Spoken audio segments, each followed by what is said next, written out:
Hi நண்பர்களே, welcome to சனா சேவை மையம் யூடியூப் சேனல். நம்ம சேனலில் தற்போது என்ன செய்தி பார்க்க போகிறோம் அப்படின்னா, நீட் நுழைவுத் தேர்வுக்கான ஹால் டிக்கெட் வந்து ஆன்லைன்லேயே எடுக்கலாம். அது எப்படி எடுக்கலாம் அப்படிங்கிறத இந்த வீடியோவில் பார்க்க போகிறோம். அதுக்கு முன்னாடி நம்ம சேனலில் சப்ஸ்கிரைப் பண்ணாதவங்க சப்ஸ்கிரைப் பண்ணிக்கங்க.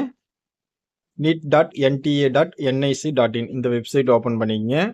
இந்த வெப்சைட்டில் லேட்டஸ்ட் நியூஸ் அப்படிங்கிற பேஜில் admit card for NEET UG 2026 is live அப்படின்னு இருக்கும். அதை கிளிக் பண்ணுங்கள்.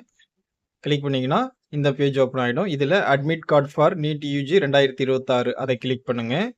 கிளிக் பண்ணால் இன்னொரு புதிய பேஜ் ஓப்பன் ஆகும். இதில் கேண்டிடேட் லாகின் அப்படின்னு கேட்கும். உங்களுடைய அப்ளிகேஷன் நம்பர், உங்களுடைய பாஸ்வேர்டு, கீழே இருக்கக்கூடிய கேப்சா கோடு இது மூணுமே கொடுத்துட்டு லாகின் அப்படின்னு இருக்கும். அதை கிளிக் பண்ணுங்கள். நீட்டுக்கு நீங்கள் அப்ளை பண்ணும்போது உங்களுக்கு அப்ளிகேஷன் நம்பர், பாஸ்வேர்டு கொடுத்துருப்பாங்க. அந்த ஐடி பாஸ்வேர்டு போட்டு ஓப்பன் பண்ணிங்கன்னா உங்களுடைய டிக்கெட் ஓப்பன் ஆகிடும். டவுன்லோட் அட்மிட் கார்டுன்னு மேலே இருக்கும். அதை கிளிக் பண்ணிங்கன்னா பிடிஎஃப் ஃபைலாக உங்களுக்கு ஹால் டிக்கெட் டவுன்லோட் ஆகிடும். அதை நீங்கள் ஓப்பன் பண்ணி கலரில் பிரிண்ட் எடுத்துக்கோங்க. ஃபஸ்ட் பேஜில் கீழே உங்களுடைய பாஸ்போர்ட் சைஸ் ஃபோட்டோ ஓட்டணும்.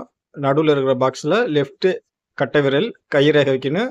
ரைட் சைடில் உங்களுடைய கையெழுத்து போடணும். இந்த மாதிரி 3 பாக்ஸ் இருக்கும். அதே போல் 2வது பேஜில் 6x 4 இன்ச்சு சைஸில் உங்களுடைய ஃபோட்டோ ஒன்று ஒட்டுற மாதிரி இருக்கும். அடுத்து 3வது பேஜில் இந்த எக்ஸாம் சம்மந்தமான இன்ஸ்ட்ரக்ஷன் ஃபுல்லாக கொடுத்துருப்பாங்க. நீங்கள் நல்லா பொறுமையாக படித்து பார்த்துக்குங்க. நீட்டுக்கு ஹால் டிக்கெட்டு நீங்களே ஆன்லைன் மூலமாக எடுத்துக்கலாம். நன்றி.